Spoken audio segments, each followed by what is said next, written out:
Buenos días, ¿cómo están? Gracias al Señor por estos tiempos que hemos pasado. Ya teníamos algunos días que no nos reuníamos aquí.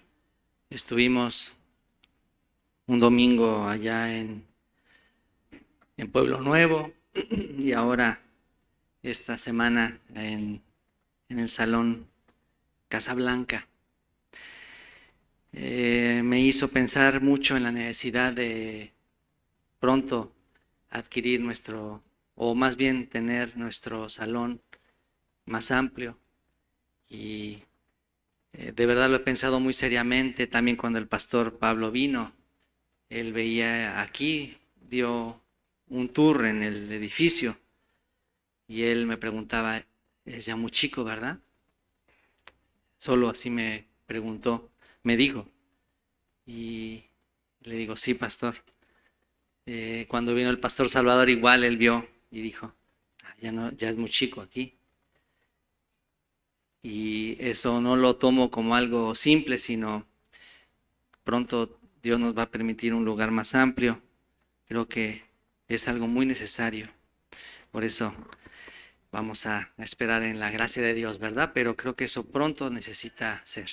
Vamos a compartir en esta mañana la palabra. Vamos a leer en el libro de Segunda de Samuel capítulo 20. Vamos a leer juntos en esta mañana el libro de Segundo de Samuel capítulo 20.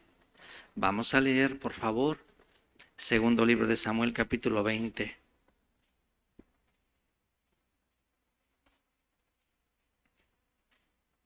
Vamos a leer juntos. Segundo libro de Samuel capítulo 20.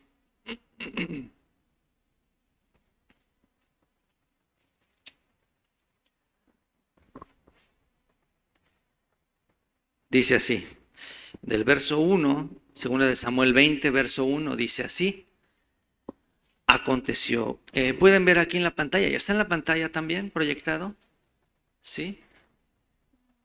Bueno, están buscando para que también ahí se vea.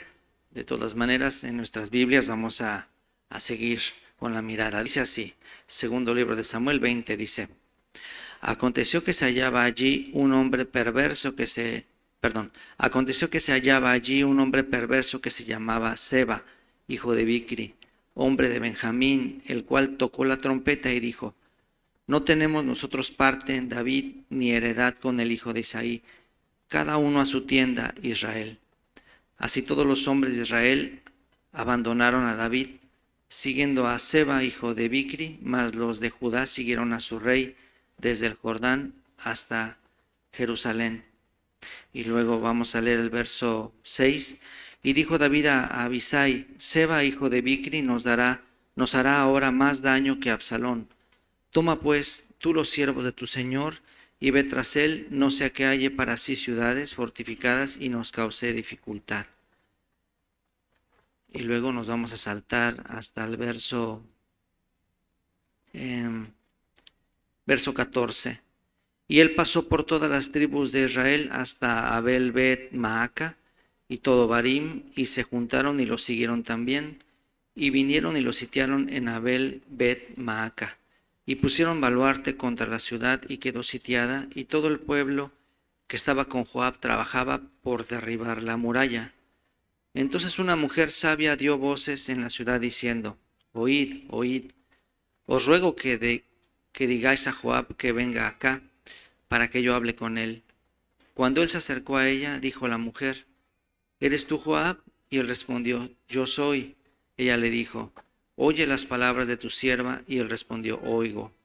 Entonces volvió ella a hablar diciendo, antiguamente solían decir, quien preguntare, pregunte en Abel, y así concluían cualquier asunto. Yo soy de las pacíficas y fieles de Israel, pero tú procuras destruir una ciudad que es madre en Israel. ¿Por qué destruyes la heredad de Jehová? Joab respondió diciendo, nunca tal me acontezca que yo destruya ni deshaga. La cosa no es así. Mas un hombre del monte de Efraín que se llama Seba, hijo de Bicri, ha levantado su mano contra el rey David, entregad a ese solamente y me iré de la ciudad. Y la mujer dijo a Joab, he aquí su cabeza te será arrojada desde el muro. La mujer fue luego a todo el pueblo con su sabiduría, y ellos cortaron la cabeza a Seba, hijo de Bicri, y se la arrojaron a Joab. Y él tocó la trompeta, y se retiraron de la ciudad, cada uno a su tienda, y Joab se volvió al rey a Jerusalén. Hasta ahí.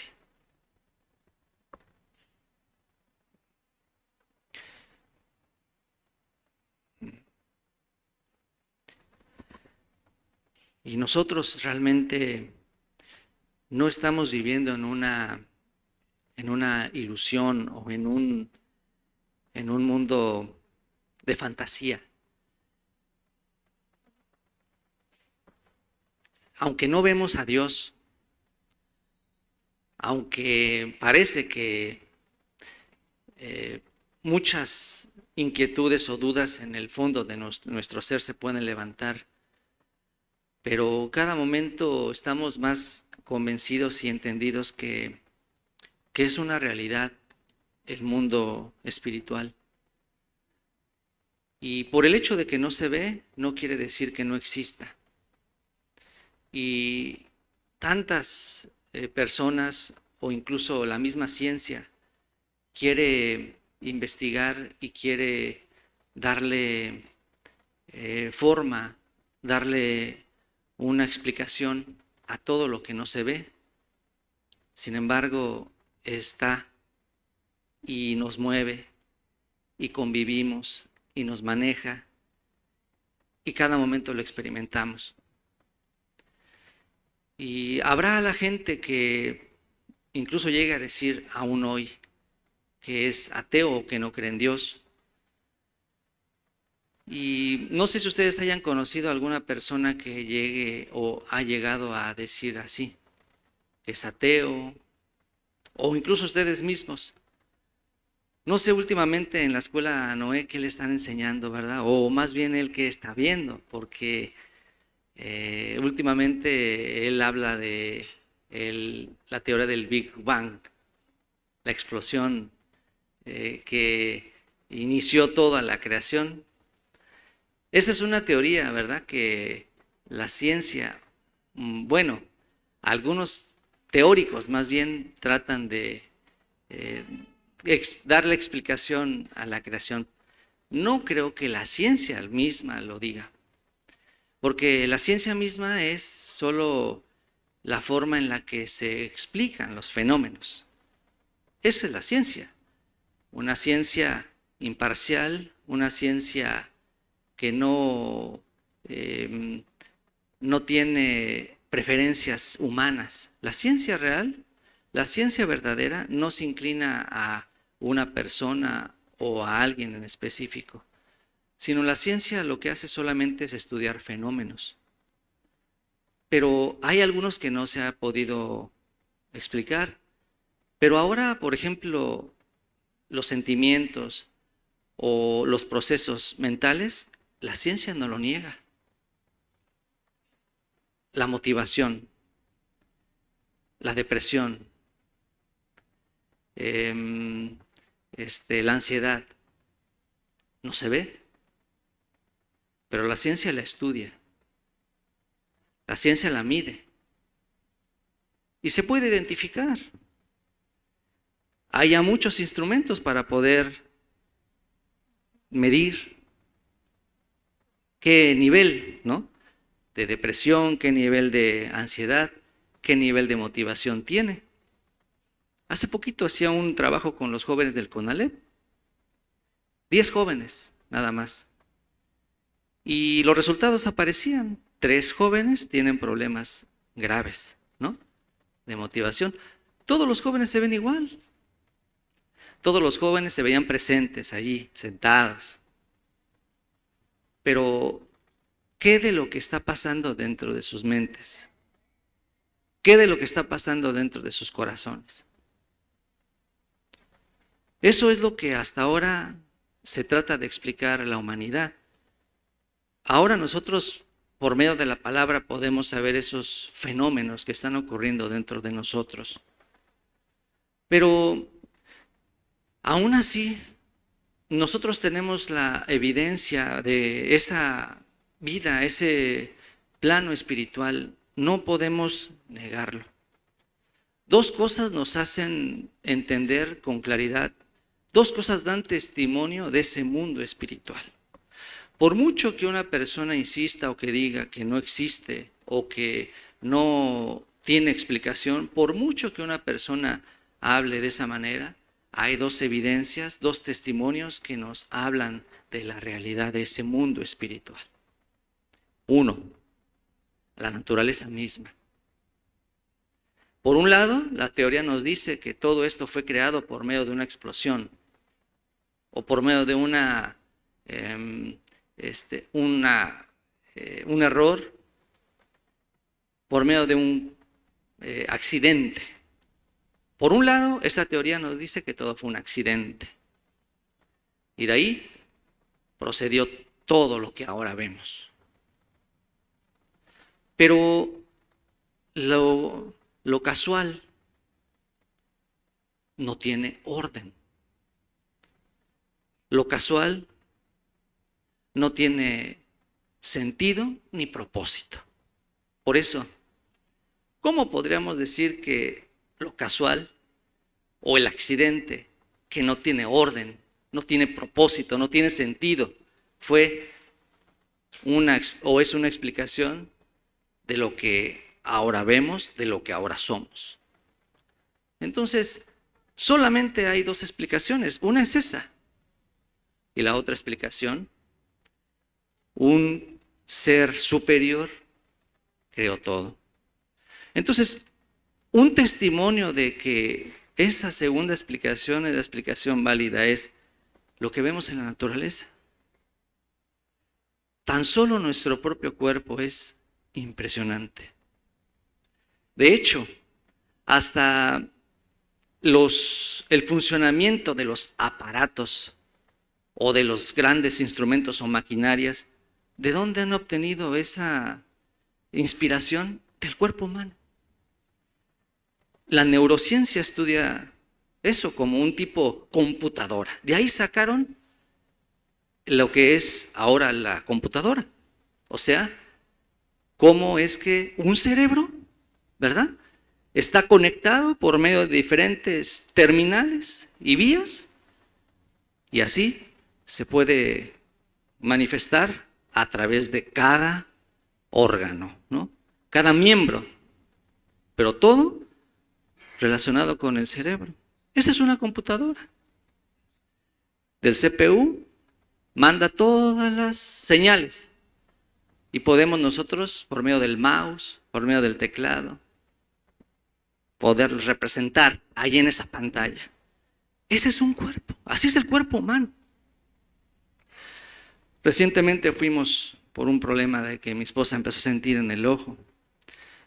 Yo también fui porque quería ver la posibilidad de operarme, pero me dijeron que por mi edad ya no era posible, que me esperara que me dieran cataratas. Entonces, pronto dicen que también, debido a que todos, la mayoría de la gente estamos expuestas a esta luz blanca, las cataratas nos van a dar mucho antes. ¿Qué es la catarata? Es una telita blanca, es como una tela que empaña la vista. Entonces me dijo el doctor, cuando le den cataratas, venga y le arreglamos todo, la miopía y la catarata.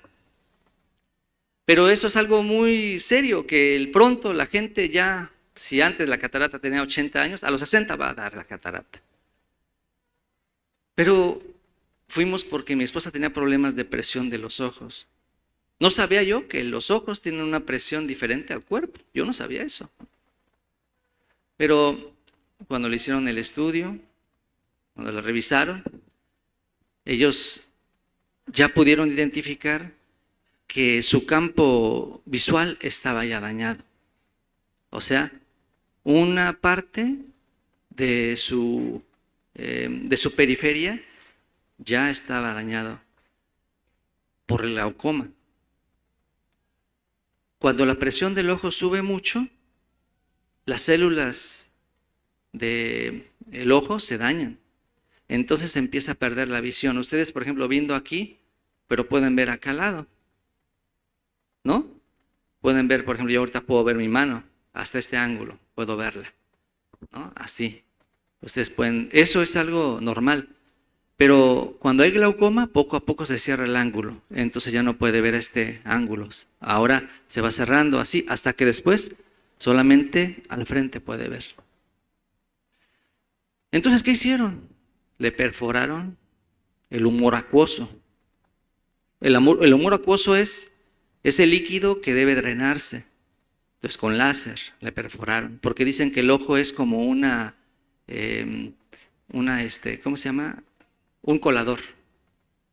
Por eso, como en el caso de ella, no se drena, entonces tenían que perforar así con láser. Para que siga creciéndose ese glaucoma. Pero así el cuerpo es tan perfecto. Está perfectamente diseñado.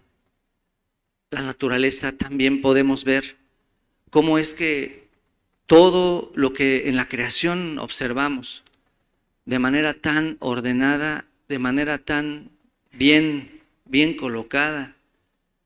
Ahora, debido a ese maltrato que el hombre está haciendo con la naturaleza, estamos viendo los cambios climáticos, ¿no? Pero yo una vez escuchaba incluso una investigación que decía, la humanidad no se va a destruir, o sea, no, este mundo, a pesar de todos los abusos y excesos que la humanidad está haciendo, la naturaleza misma tiene la capacidad de volverse a reestructurar, como ha pasado en épocas anteriores. Así, ha habido cambios grandes. No solo ahora ha habido estos cambios como el que estamos viendo, sino anteriormente también cambios climáticos drásticos ha habido. Pero solo es parte del ajuste que la naturaleza misma hace para mantenerse. Pero la naturaleza tiene todo bien, el ecosistema, ¿verdad? Está perfectamente colocado con un propósito, con un sentido. Eso no pudo haber sido producto de la coincidencia o de la casualidad. Por eso, un testimonio de que hay un creador, hay un ser con una mentalidad superior que hizo con un sentido y con un propósito cada cosa. La fotosíntesis, ahora nosotros deseamos tanto la lluvia. Si la tierra no tuviera esa inclinación, no habría vientos. Entonces, no habría estaciones. Entonces, no habría vida. La tierra necesita tener esa inclinación. Los vientos se originan en el Ecuador. Viento frío con viento caliente choca. Hace los vientos así. Después, todo eso en todo el mundo provoca las temperaturas, provoca que haya ecosistemas. Todo eso perfectamente ordenado. ¿Quién lo hizo? ¿Quién es el autor de todo eso? La casualidad pudo haber hecho así. Tan solo, por ejemplo, aquí en el salón, cuando acomodamos las sillas, si las vamos aventando una por una, entonces se van a ir acomodando poco a poco, así con un sentido, con un propósito. Es algo absurdo. No podrá ser así nunca. Pero el hecho de que en la naturaleza podamos observar ese orden, ese propósito, esa intención, nos hace únicamente entender, hay un creador, todo tuvo un propósito, un creador dio origen a todo eso.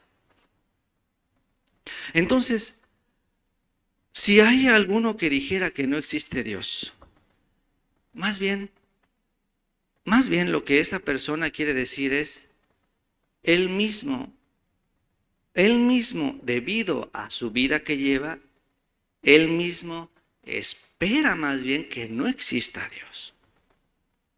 Porque el hecho de que una persona diga que no existe Dios, más bien, habla de que él está llevando una vida que no tiene que rendir cuentas a nadie. Por eso él espera que no exista Dios, por la vida que está llevando. Y él se escuda, se defiende en eso. No existe Dios. ¿Por qué? Porque sabe que no está llevando una vida adecuada. Por eso él así se esconde, así se defiende. No existe Dios. Para tapar esa vida sucia que está llevando.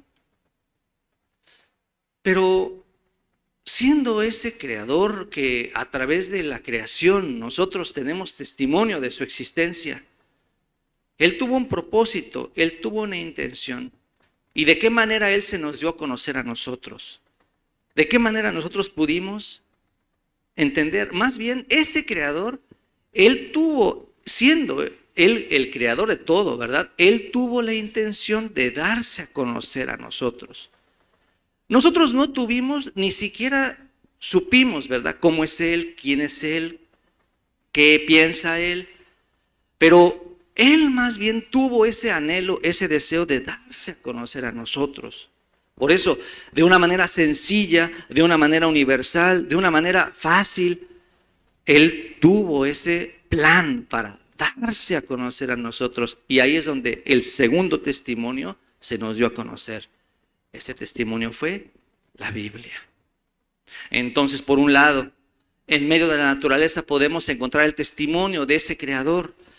El segundo testimonio, un medio fácil, un medio universal, un medio que llega a todos, un medio sencillo, fue la Biblia. La manera para poder comunicarnos, el habla, la escritura, por medio de la palabra, por medio del texto, por medio de la Biblia. Ese creador llegó a manifestar a nosotros su ser, su sentir, su corazón.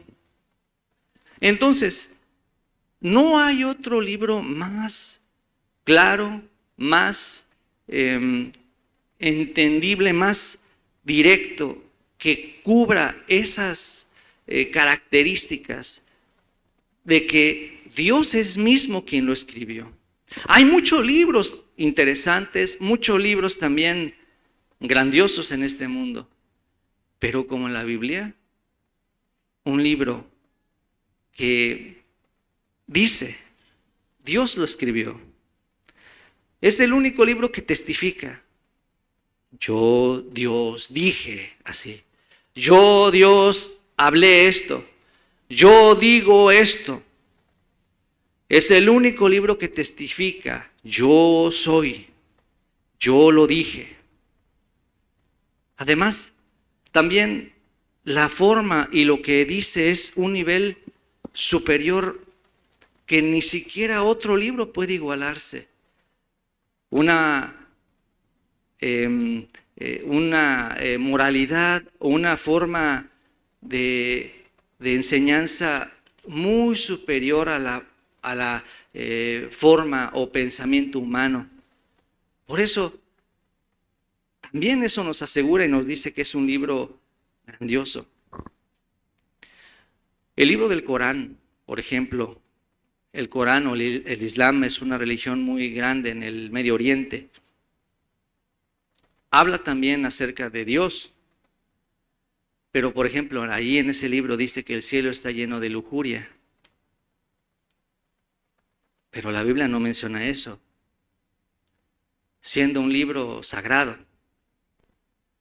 Pero por esa parte descartamos que ese libro sea un libro donde nos enseñe o que sea dado por Dios. Entonces la Biblia nos dice que Dios hizo esta palabra. También la Biblia nos enseña que la mentalidad y los principios que enseña son los principios superiores. Y además también la Biblia nos enseña lo que pasó en el pasado y lo que va a pasar en el futuro. Hace poquito yo leía esto aquí en el libro de Apocalipsis. Vamos a leer, acompáñenme por favor. Mire, Apocalipsis capítulo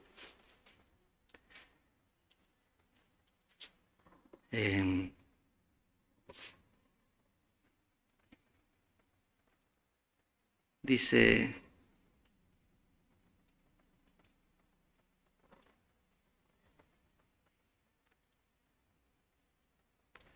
A ver, lo voy a buscar aquí, permítame. En-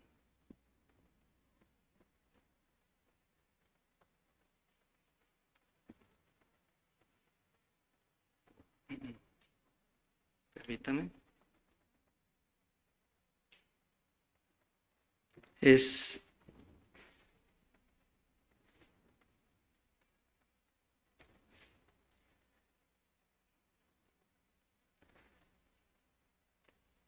Apocalipsis 16:9.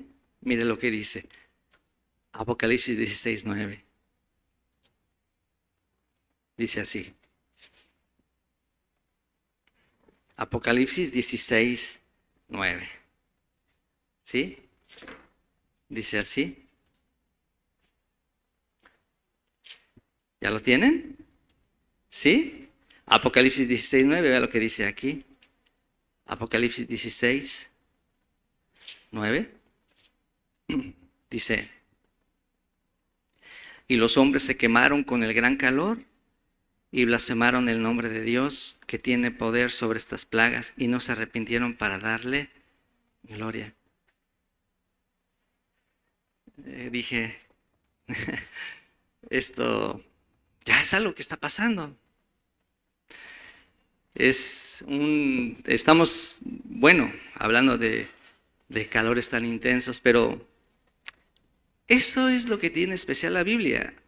Habla de lo que pasó, el origen, pero también la Biblia misma habla de lo que vendrá a futuro. Tantas cosas que se han cumplido, tantas cosas que se están cumpliendo y que se van a cumplir también. Eso es parte de lo precioso y lo divino que hace a la Biblia. Por eso nosotros podemos estar seguros. Esta es la mejor evidencia y la manera que Dios usó para acercarse a nosotros. Al acercarnos a la palabra, ahí es donde nosotros podemos acercarnos a Dios mismo. Acercarnos a la palabra nos muestra todo el sentir, el corazón, la intención, la voluntad de ese Creador. Y no solo eso, sino también el plan que tuvo para con nosotros. ¿Por qué nos hizo? ¿Qué futuro nos espera? ¿Qué desea de nosotros? Nosotros no estamos buscando una religión, sino lo que estamos buscando es precisamente acercarnos a su palabra, en medio de su palabra, cada uno de nosotros encontrar su propósito, su voluntad. Por eso no es una religión lo que nosotros estamos viviendo, sino Dios mismo nos está hablando. Muestra su plan. Cuando usted viene a este lugar, usted viene dispuesto con un corazón abierto. Señor, muéstrame tu plan, muéstrame tu voluntad. Seguramente eso Él hará para usted. Por mucho que usted tenga la incertidumbre o no esté ordenado su corazón, pero seguramente cuando usted con el corazón abierto se acerca al Señor, Él le mostrará su plan, su voluntad. Usted mismo comprobará que de esa manera se acerca a Dios a nosotros por su palabra. No consiste en tener un sentimiento, no consiste en tener una experiencia sobrenatural, sino consiste en acercarse a la palabra. Tampoco consiste en tener un deseo o un gusto, sino que usted esté convencido de que ese es su propósito. ¿Y cómo lo puede entender? Por medio de la palabra. Sí, el pastor le dice una indicación, el pastor le habla una guía, pero usted siempre tiene que confirmar con la palabra del Señor. Por eso la Biblia dice, por dos o tres veces te he respondido. Ya sea por la situación, ya sea por medio de un mensaje o ya sea por medio de la palabra, pero siempre el Señor confirma.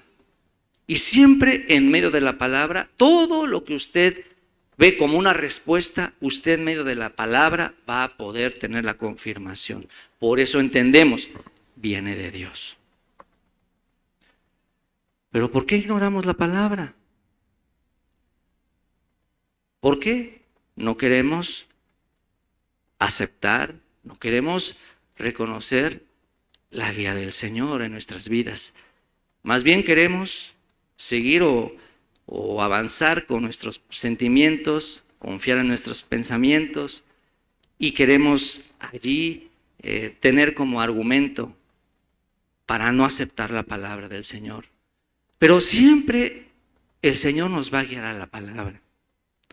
Por eso, si nosotros nos estamos acercando a Dios, el que usted se acerca a la palabra, allí usted empezará a darse cuenta, ese es acercarse a Dios. Eso es acercarse a Dios. Él le hablará.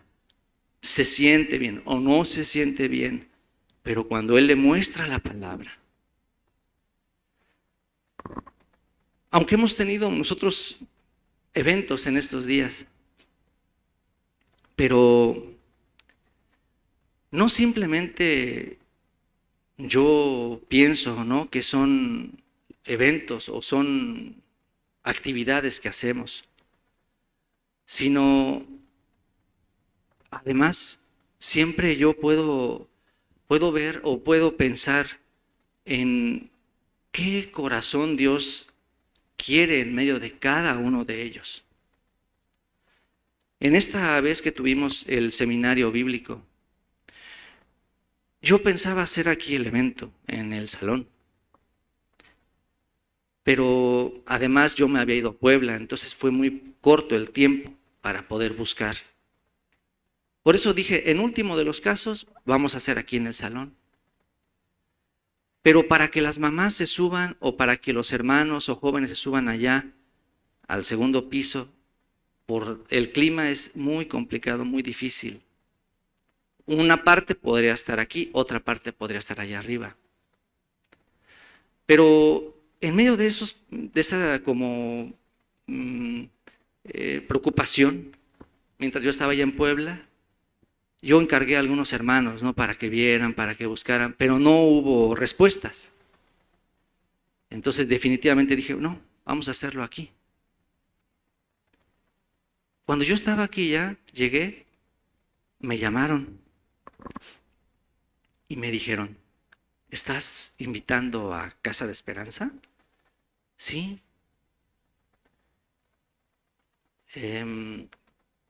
Pero esa llamada me hizo otra vez retomar. Ya estábamos a jueves. Jueves, empezábamos el martes. Y entonces sentí más, cada vez más, aunque faltaba poquito tiempo, aquí no podemos hacer. Si viene Casa de Esperanza, no podemos. Por eso decidimos, como fuera, encontrar al dueño del salón que está aquí donde hicimos el evento. Y fue difícil también encontrarnos con él, pero finalmente lo logramos encontrar. Cuando vi el salón, me pareció muy bien. Aunque vi algunos detalles, ¿verdad? Pero sobre todo porque tenía clima que abastecía todo el área. Y los hermanos van a estar bien, cabemos como 150 personas. Yo pude ver, hermanos, que todo así funciona de parte de Dios. O sea, yo por mí, yo quería ser aquí. Pero Dios no me permite hacer como yo quiero. Y entonces fuimos, hablamos con el dueño, hicimos el contrato. El primer día hubo problema con el clima, pero después ya lo repararon, ¿no? Pero cuando yo vi cómo, bueno, los hermanos, el primer día, el último día. También estaban pues cómodos. También había buena temperatura. Yo claramente me di cuenta, para que una persona escuche la palabra, cómo Dios no va a dar facilidades para que de una manera sin ningún inconveniente se escuche. Yo me sentí, esta era la voluntad de Dios. Esta es la voluntad de Dios. Yo muchas veces veo mi situación, pero ahora ya no vivo solo. Ahora, en muchas ocasiones, así Dios me ha hecho rebasar mi circunstancia. No es algo que viene y de manera sobrenatural o así sorprendente se manifiesta, sino es algo que nosotros nos hace sentir esa incomodidad y luego nos confirma.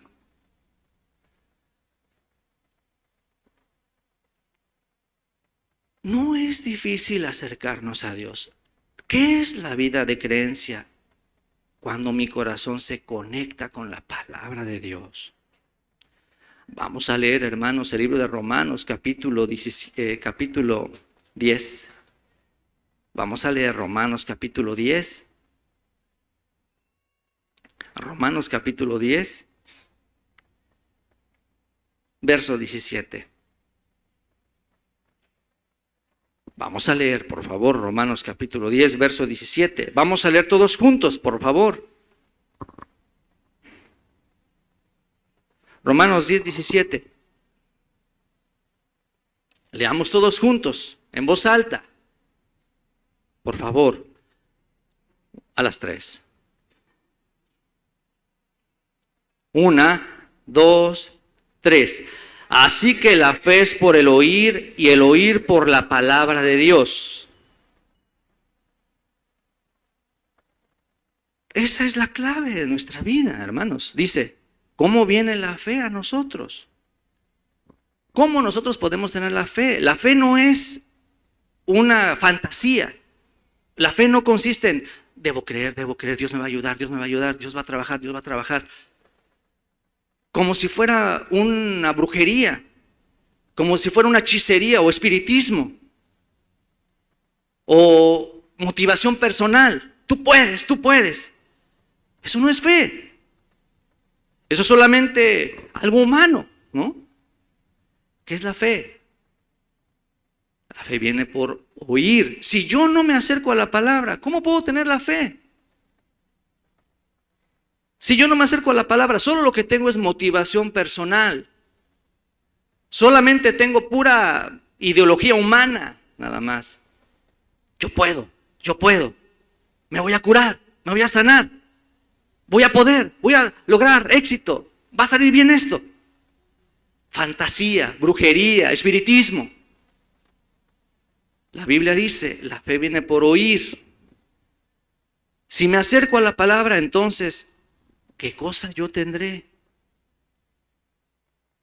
Ahí la respuesta me confirmará. Ahí su plan me dará la seguridad de aquel asunto. Cuando esa situación se conecta con la palabra, esa es fe. Esa situación, por muy difícil, por muy complicada que se vea, cuando se conecta con la palabra de Dios, esa es fe. ¿Qué dice la palabra? ¿Qué me dice aquí? Yo me siento así, yo pienso así. ¿Qué dice la palabra? Esa es fe. Por eso, nos confundimos nosotros en si tengo ánimo, si me siento bien. Hoy el hermano Willy daba testimonio. Pero eso no importa. ¿Se siente bien o se siente mal? Eso no importa. ¿Me siento con ganas o sin ganas? ¿Eso qué importa? Lo que importa que es, la palabra dice. La palabra me dice. Eso quiere Dios. Cuando me conecto a esa palabra, naturalmente hasta el ánimo viene, hasta la fuerza viene, las ganas también vienen. El corazón Dios también lo da. Pero uno espera tener ganas. Uno espera tener emoción. Está muy equivocado porque eso no es la fe. La fe es, ¿qué dice la palabra? Yo no quería realmente, yo no tenía tantas intenciones de entrar al seminario. Pero cuando vi cómo Dios guiaba mis pensamientos, mi corazón, ahí fue que yo comprendí. Ya no depende de que yo quiero, o me siento con ganas o con emoción, sino que Dios así lo desea. Por eso, la fe viene por oír. ¿Por qué soy justo? No es porque yo lo quise, no es porque yo lo decido. ¿Por qué soy justo? Porque ese fue el plan de Dios, ese fue su deseo y yo lo he aceptado, yo lo he creído, por eso soy justo. ¿Por qué estoy aquí? Porque ese fue su deseo, ese fue su propósito, yo lo he aceptado. Esa es la fe, ¿no? La fe viene por el oír la palabra de Dios. El acercarnos a la palabra es acercarnos a Dios mismo. Usted se acerca a Dios, entonces tiene que pasar por la palabra. ¿Qué palabra Dios le ha dado? ¿Qué palabra Dios le está mostrando? Ese debería ser nuestro testimonio, ¿no? Cuando nos presentamos delante de este lugar, voy a testificar. ¿Qué testifico? Yo tenía tal pensamiento, pero cuando escuché esta palabra, la palabra me cambió mi pensamiento, la palabra me hizo pensar de esta manera y por eso conforme a esa palabra Dios hizo. Ese es el testimonio. El testimonio no es desahogarse, ¿no? Me pasó esto y me sentí así y oré a Dios y vino esto. Eso no es testimonio. Testimonio.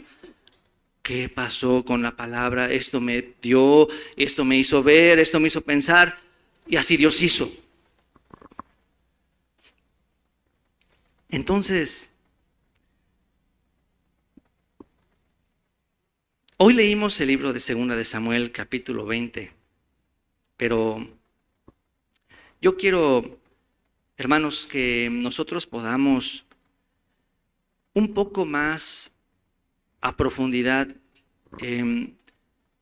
meditar en la obra que Cristo ha hecho para nosotros. Cada uno de nosotros ya recibimos el Evangelio, ya entendimos también la salvación y estamos seguros de esa obra que Él ha hecho en nuestras vidas. Pero yo deseo que ahora podamos un poquito a profundidad más entender ese Evangelio y algunos puntos que a lo mejor en nuestro sentir o en nuestra vida de creencia aún no están muy claros. Entonces, por eso yo quiero hablar hoy sobre lo que es el pecado, los pecados y pecador. Aunque nosotros ya conocemos, ya hemos muchas veces escuchado eso. Pero yo quisiera un poquito que toquemos más a detalle esta parte. Y en el libro de Romanos encontramos esa diferencia entre lo que es pecado y pecados. Y también nos habla sobre pecador. Yo quisiera que eso podamos un poquito más entender en profundidad. Y asimismo también nos demos cuenta en qué consistió la obra de Jesucristo en nuestra vida, de qué nos ha salvado. Hasta ahora nosotros hemos entendido que Cristo nos salvó y nos dio el perdón de los pecados. Eso estamos muy entendidos, estamos muy claros y lo compartimos también. Pero ahora vamos a un poquito más a profundidad meditar qué habla la Biblia respecto a esto y cuál es la diferencia entre pecado y pecados y cómo la Biblia nos describe, qué nos hace ver sobre estos puntos. Entonces, si vemos en el libro de Romanos, del capítulo 1 al capítulo 8, esa definición nos habla de lo que es pecado, pecados y pecado. Del capítulo 1 al capítulo 5, la Biblia nos menciona el tema de pecados. Del capítulo 1 al capítulo 5 de Romanos nos habla pecados. Pero del capítulo 5, 12 hasta el capítulo 8 de Romanos nos habla de pecado. Pecados, plural, pecado, singular. Ya tenemos nosotros el concepto de lo que es pecado y pecados, ¿no? Si les digo a ustedes, ¿qué es pecados? ¿Qué es pecado? Ya tenemos esa idea o esa definición, ¿no? A ver, ¿qué es pecado? Pecados, hermanos. ¿Qué es pecados? Pecados, plural. ¿Qué es pecados? ¿Qué entendemos por pecados?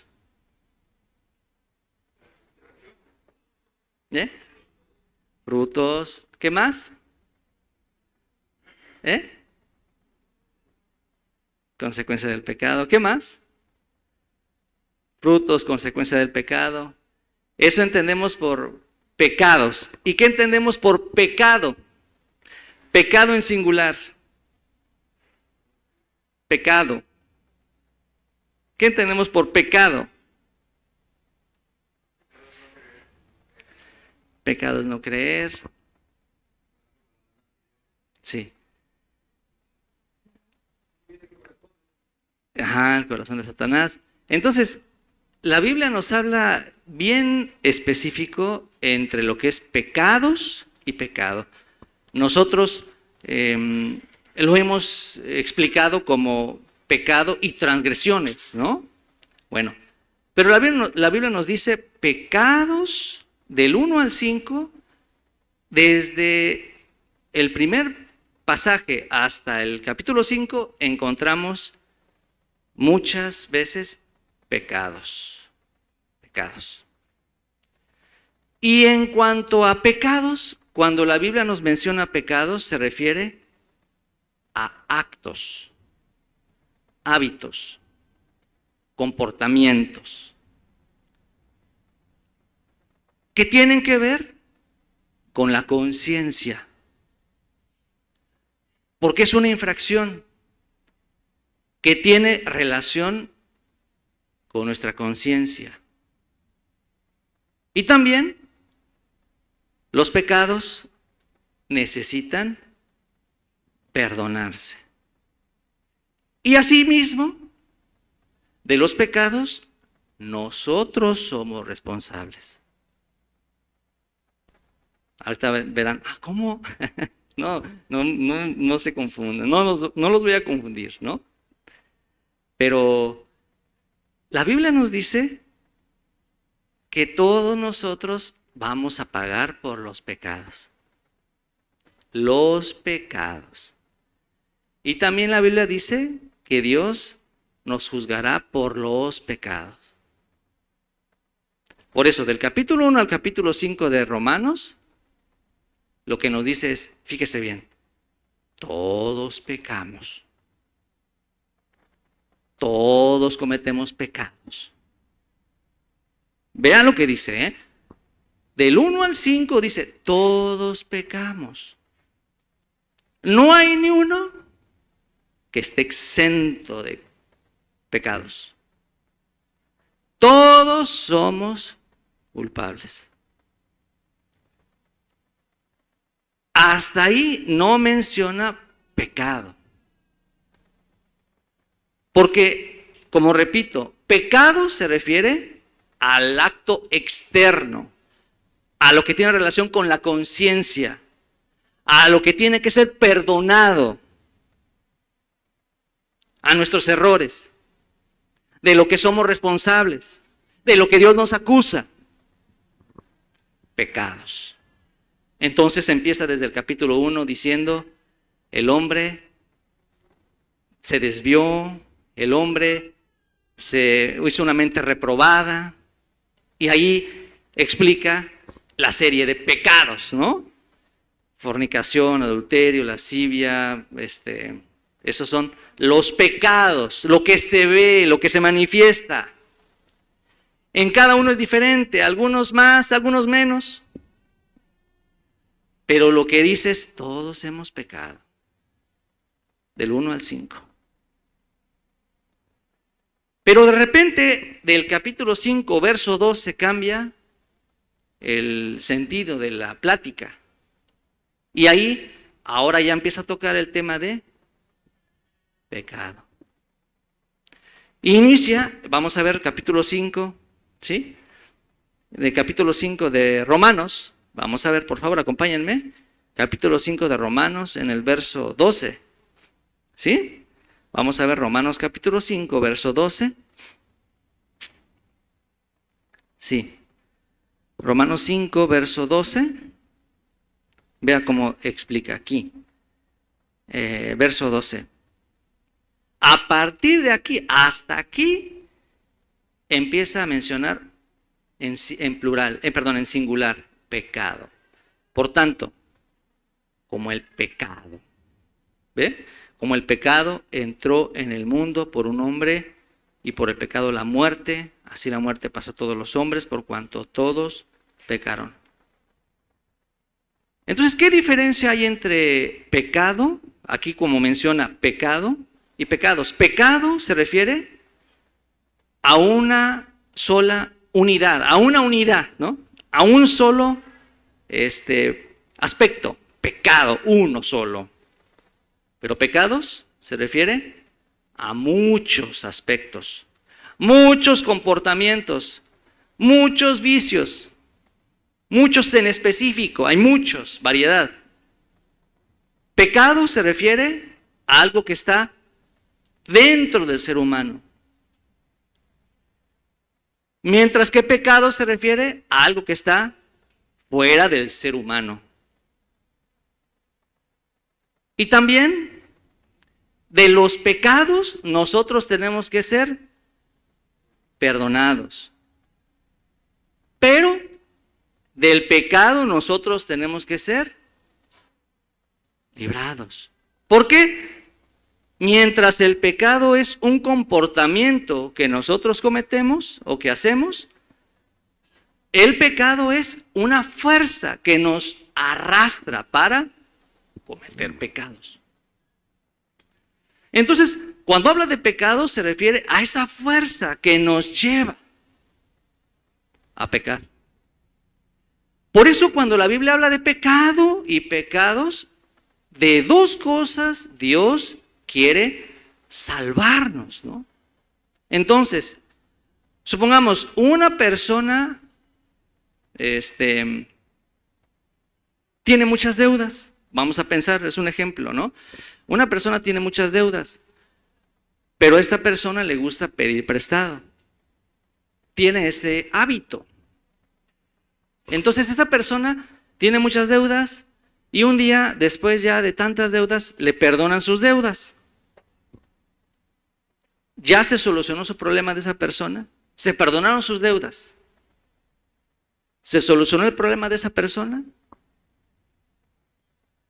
Esa persona ya fue perdonada, pero aún esa fuerza que le hace pedir prestado sigue latente en ella. Por eso, sí o sí, volverá a pedir prestado. Por lo tanto, esa persona, por un lado, ya fue perdonada, pero por otro lado, ella tiene que ser librada de esa fuerza interna que le está arrastrando a vivir así. Entonces, por eso la Biblia nos dice, pecados es algo que nosotros recibimos perdón de pecados, ¿no? Porque son los comportamientos, los errores que nosotros delante de Dios y en nuestra conciencia quedan allí marcados. Y tarde o temprano la conciencia lo va a gritar. Aunque yo lo esconda. Pero la conciencia va a decir, eres un hipócrita. Eres un mentiroso. tú lo hiciste y tú hiciste esto. Aunque tú lo escondas, aunque tú lo ocultes. Pero tarde o temprano la conciencia no se calla. La conciencia habla. En esa parte las mujeres son más delicadas porque más rápido lo hablan. El hombre no. El hombre tarda más en descubrirlo. Pero la mujer en esa parte no puede aguantar mucho. Y entonces rápido lo tiene que expresar. Pero el hombre en esa parte tenemos esa desventaja. Lo esconde, lo aguanta más tiempo. Pero puede ser que la conciencia se duerma, pero no se calla. Tarde o temprano va a decir, va a gritar. Por eso, lo que nos está diciendo del 1 al 5 es, tú pecas, ¿o no? Eso es lo que nos está diciendo. ¿Tú pecas? ¿No pecas? Mientras que del 5 en adelante, el 5:12 nos dice, tienes pecado. ¿Qué es el pecado? Dice aquí, el pecado entró en el mundo por un hombre. Entonces, el pecado se refiere a esa fuerza. Y si vemos más adelantito, vea usted a qué se refiere con el pecado. Si vemos más adelantito, vea usted, en capítulo 5, capítulo 12, aquí, en capítulo 6, vea lo que dice, verso 18. ¿Cómo dice? Vea usted, el verso 18, dice así, y libertados del pecado. Verso 6:18 de Romanos. Y libertados del pecado, dice. Libertados del pecado. Pero vamos a ver San Mateo 26:28. Vea usted lo que dice. San Mateo 26:28. San Mateo 26:28.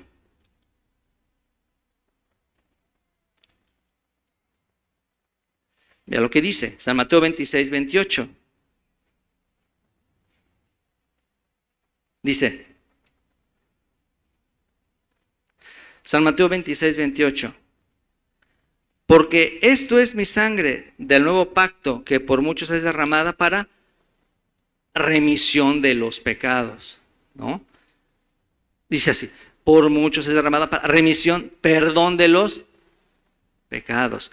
Del pecado, porque es una fuerza que está dentro, Él nos libra. Pero de los pecados, que son actos que nosotros cometemos, nos perdona. Cuando habla de perdón de pecados, dice, y si vamos varios pasajes es perdón de pecados, no menciona perdón del pecado, perdón de los pecados, porque son hechos que merecen y que tienen castigo, ¿no? Todos los pecados tienen castigo. La paga del pecado es muerte. Cada infracción tiene su castigo. Por eso, de eso Dios nos hace responsables. Por eso del 1 al 5 nos dice, tú eres culpable. Pero cuando nos dice el pecado, es esa fuerza con la que nosotros nacimos, ¿no? Y luego continúa hablando en el mismo Romanos 5, vamos a volver, Romanos capítulo 5, vamos a volver, Romanos capítulo 5, ¿sí? Romanos 5, en el verso 19. ¿Sí? Romanos capítulo 5, verso 19. Dice así.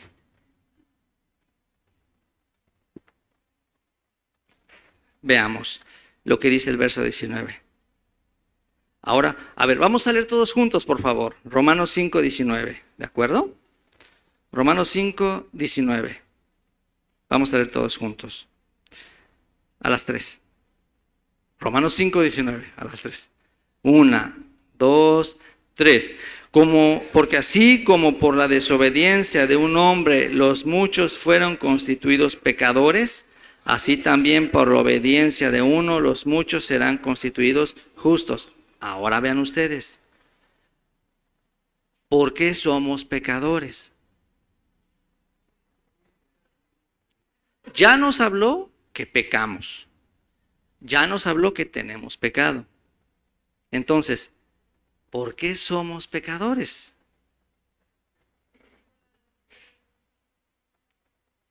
¿Por qué pecamos? ¿Somos pecadores porque pecamos?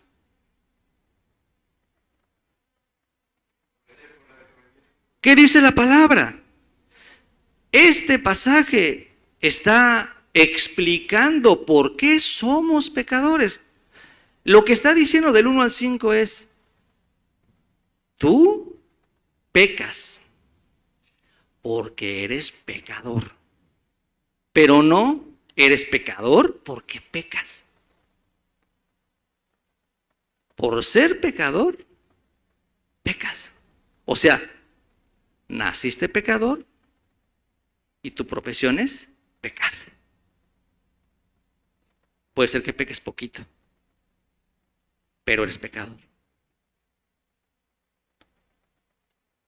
Pero no porque pecas, eres o no eres pecador.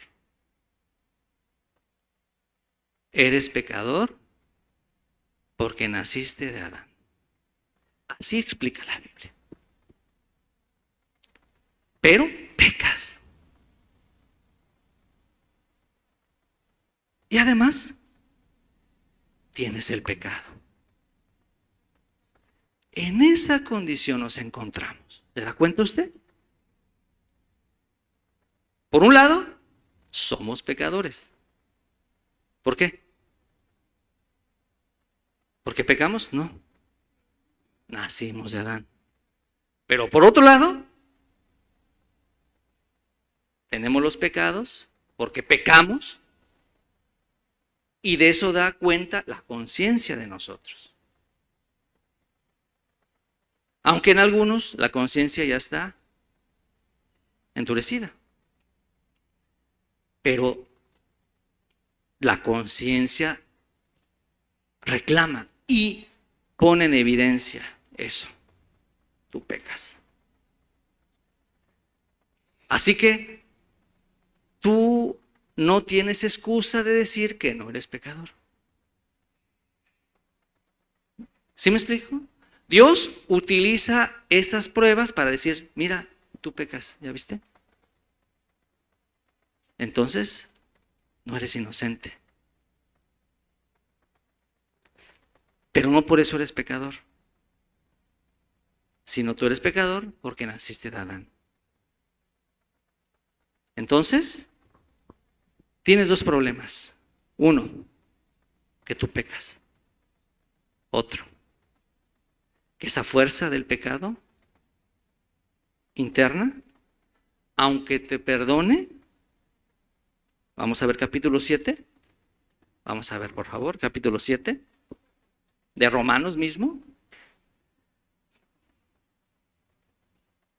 Romanos capítulo 7, verso 17. ¿Sí? Dice así. Verso 17. 7:17.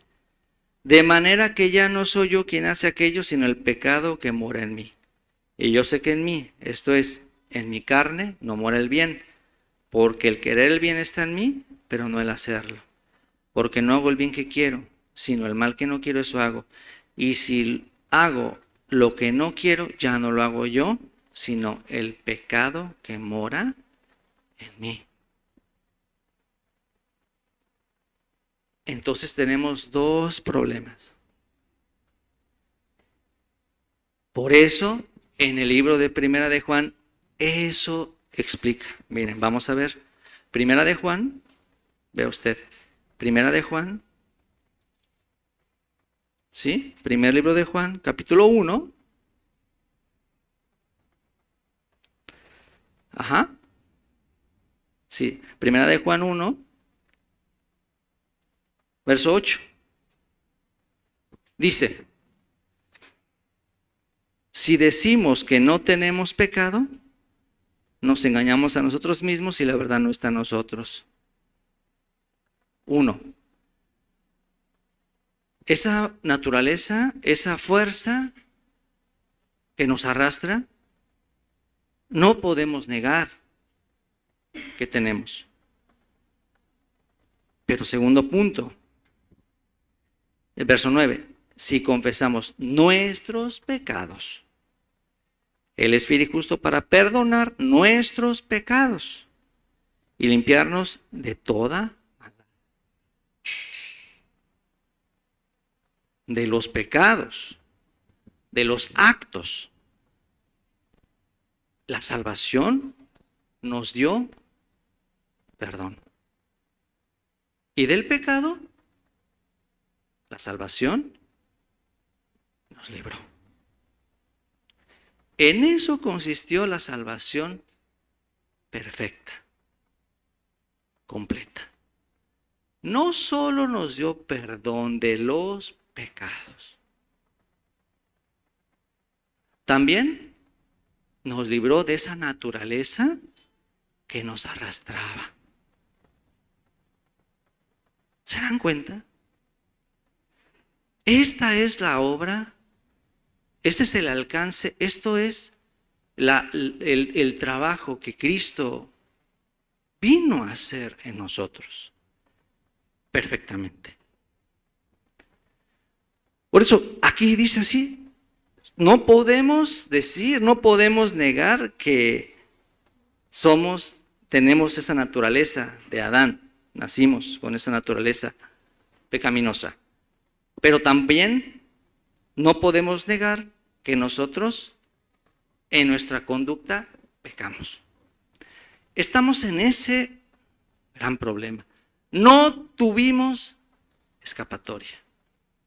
Entonces, si vemos en el Antiguo Testamento, de los puntos o aquellas partes que la Biblia acusa al ser humano, no habla de delitos así menores, ¿no?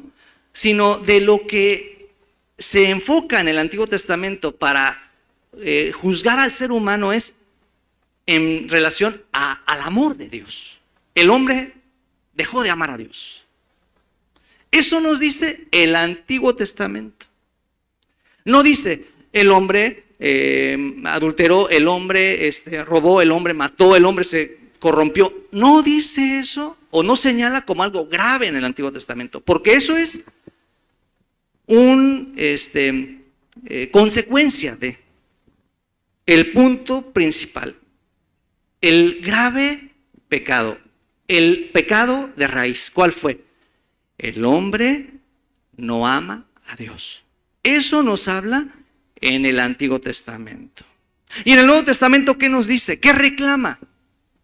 ¿Qué dice? El hombre se desvió, el hombre mintió, el hombre robó. ¿Qué habla en el Nuevo Testamento? Lo que dice, el hombre no creyó. Eso es lo que reclama la Biblia en el ser humano. Esos puntos, esos aspectos es lo que Dios consideró importantes en el ser humano, que debe considerar, ¿no? Pero el hombre eso no lo considera como grave. No creo en Dios o no amo a Dios. Eso el hombre no ve, es algo grave. El hombre que ve, he mentido, he matado, he robado, he envidiado. Pero por eso Dios enseña, tú has pecado, pero tu principal error es este. Veamos, por favor, en el libro de Mateo, vamos a ver, en el libro de Mateo 22, vamos a leer Mateo 22, verso 36. ¿Sí? Sí. Dice, Mateo 22, verso 36, dice, Maestro, ¿cuál es el gran mandamiento en la ley? Jesús le dijo, amarás al Señor tu Dios con todo tu corazón, con toda tu alma y con toda tu mente. Y ese es el primero y grande mandamiento. Bueno, en el Antiguo Testamento, ese es la principal falla del ser humano. El principal reclamo de Dios al ser humano. En relación a su comunión con Dios. No a cómo Él ha vivido, ¿no? Sino cómo Él está en su comunión con Dios. Pero en el Nuevo Testamento, ¿qué nos dice? Vamos a ver San Juan 3, vamos a leer San Juan capítulo 3, verso 15. Vea usted lo que dice. San Juan 3, verso 15, dice así. Para que todo aquel que en Él cree no se pierda, mas tenga vida eterna. ¿Sí? Y luego vamos a ver el verso 18. Vea lo que dice. El que en Él cree, sí, 3:18. Dice, el que en Él cree no es condenado, pero el que no cree ya ha sido condenado, porque no ha creído en el nombre del unigénito Hijo de Dios. Y luego vamos a ver aquí mismo en el verso 36. Vamos a leer juntos, por favor, el verso 36, capítulo 3 de San Juan, verso 36. Vamos a leer todos juntos. 3:36. Leamos juntos, a las 3, ¿de acuerdo? 1, 2, 3. El que cree en el Hijo tiene vida eterna, pero el que rehúsa creer en el Hijo no verá la vida, sino que la ira de Dios está sobre él. El más grande error que Dios ve en el hombre, ¿qué es? No creer. En medio de todo lo que nosotros hemos cometido, lo que Dios reclama es, el hombre no cree.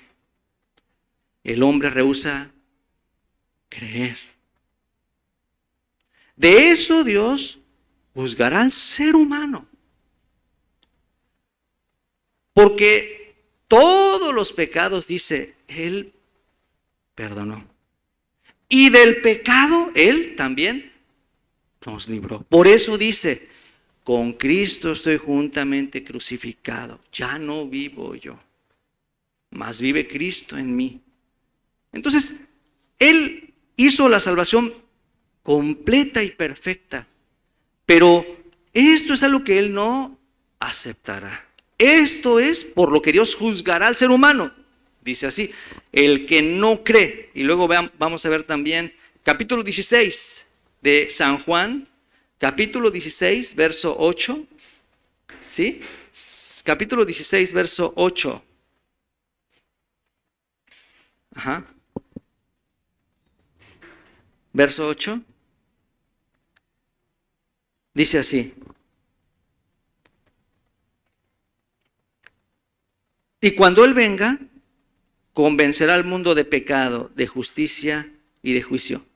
De pecado, por cuanto no creen en mí. Entonces, ¿qué cosa es la que Dios no puede aceptar? ¿Qué motivo es por lo que Dios juzgará al hombre? Si es que ya los pecados fueron perdonados en la cruz. También Él nos libró del pecado por medio de la cruz también. En eso consistió la salvación. Pero el que el hombre se rehúse creer en Él, eso es lo que Dios ha tomado como juicio y condenación a la humanidad. Por eso encontramos que esta obra el Señor la hizo. Cuando leemos en el capítulo 15 de San Lucas la historia del hijo pródigo, eso sucede también. ¿Cuál fue el error del hijo pródigo? ¿Qué cosa es la que le iba a llevar a la condenación al hijo pródigo? aunque él haya vivido bueno o él haya cambiado su vida, él haya tenido éxito, él haya sido una persona que hizo muchas buenas obras o haya ido a la iglesia. Pero el problema del hijo pródigo, ¿cuál fue?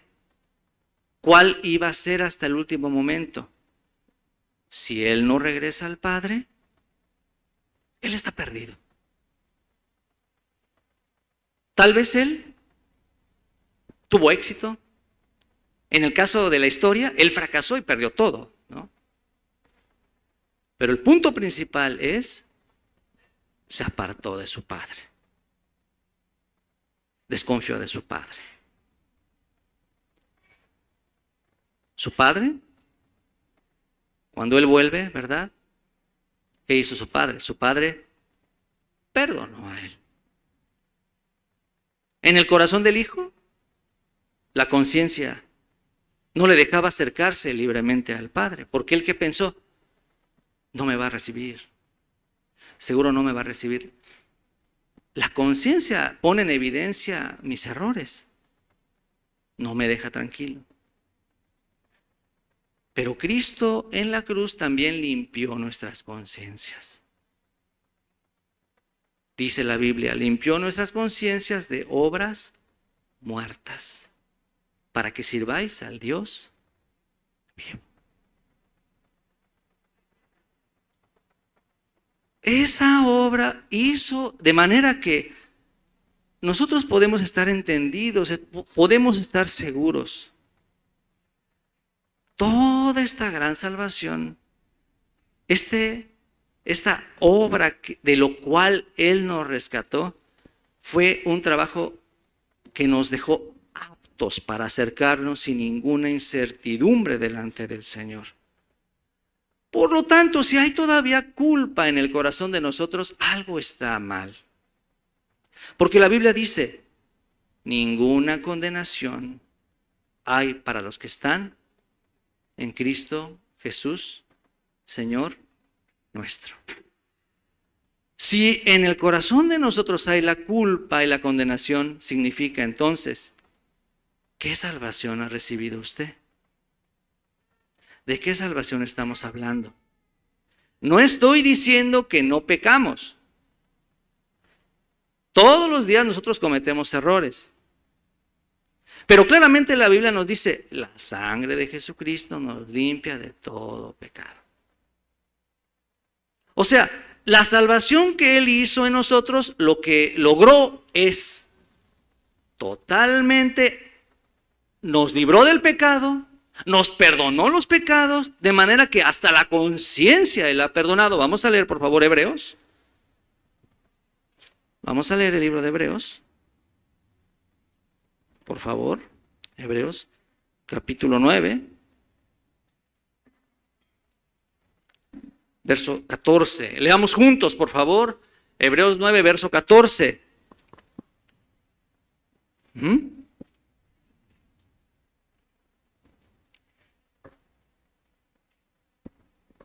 ¿De acuerdo? Hebreos 9, 14. Ya tenemos. Leamos juntos a las 3. 9:14 de Hebreos. Vamos a leer todos juntos a las 3.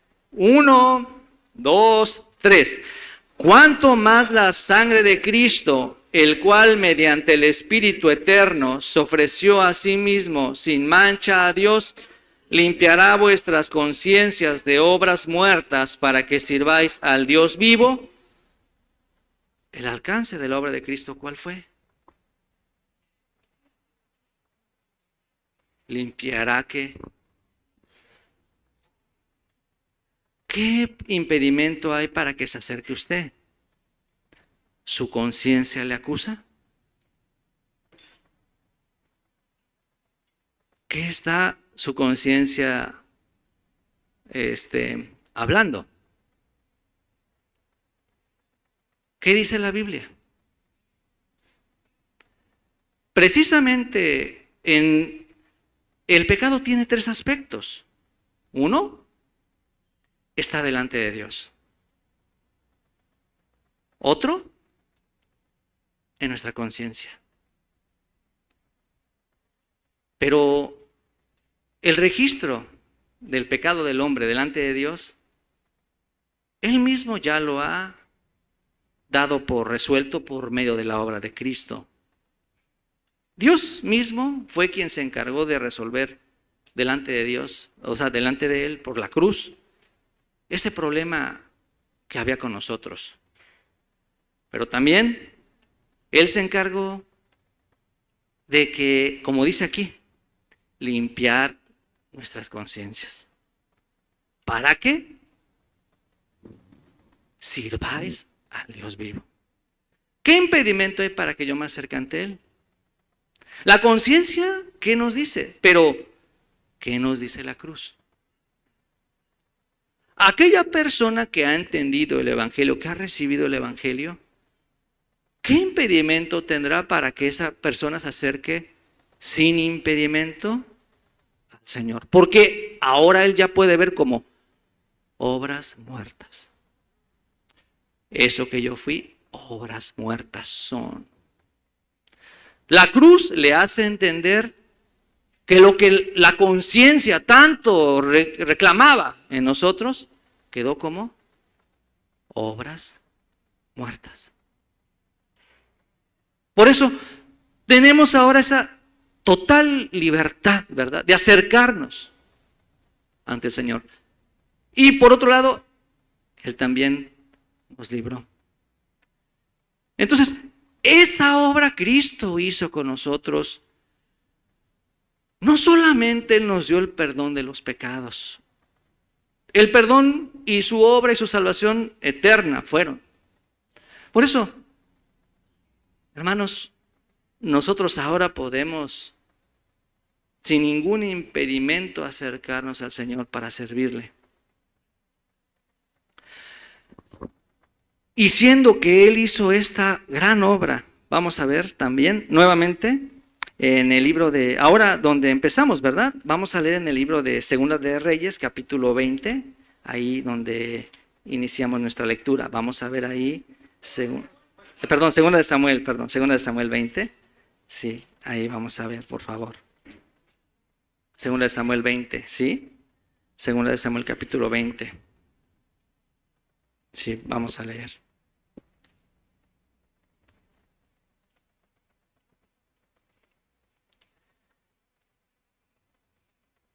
Segunda de Samuel. Este personaje que habla aquí, este Seba, el que dice en el capítulo 20, verso 1, aconteció que se hallaba allí un hombre perverso que se llamaba Seba, hijo de Bicri, hombre de Benjamín, el cual tocó la trompeta y dijo: no tenemos nosotros parte en David, ni heredad con el hijo de Isaí, cada uno a su tienda de Israel. Este hombre que se revela, este es el pecado. Esto es lo que estaba interrumpiendo nuestra relación con el Señor. Dice que entonces los ejércitos de David, encabezados por Joab, llegaron a esa casa, a esa ciudad donde estaba Seba. Digamos que esa ciudad somos nosotros. Mientras está Seba ahí, ¿qué va a pasar? Parece que David es un enemigo de esa ciudad. Pero realmente David no quiere destruir la ciudad. David no quiere hacer daño a la ciudad. Realmente Dios no quiere hacer daño a nuestra persona. Pero lo que Él desea hacer es erradicar y eliminar a Seba. O sea, Él quiere resolver el problema del pecado que hay dentro de nosotros. No tiene nada contra nosotros. Pero Él quiere resolver ese problema que hay en nosotros. Entonces, Él estaba bien escondido ahí en esta ciudad. Pero ¿qué dijo aquí? Una mujer sabia. Esa mujer es como Jesucristo, ¿no? Que le dice aquí, vamos a ver en el verso 21, la cosa no es así, Mas un hombre del monte de Efraín que se llama Seba, hijo de Bicri, ha levantado su mano contra el rey David. Entregádese solamente y me iré de la ciudad. Y la mujer dijo a Joab: he aquí su cabeza te será arrojada desde el muro. La mujer fue luego a todo el pueblo con su sabiduría. Ellos cortaron la cabeza a Seba, hijo de Bicri, y se la arrojaron a Joab. Y él tocó la trompeta y se retiraron de la ciudad, cada uno a su tienda. Y Joab se volvió al rey a Jerusalén.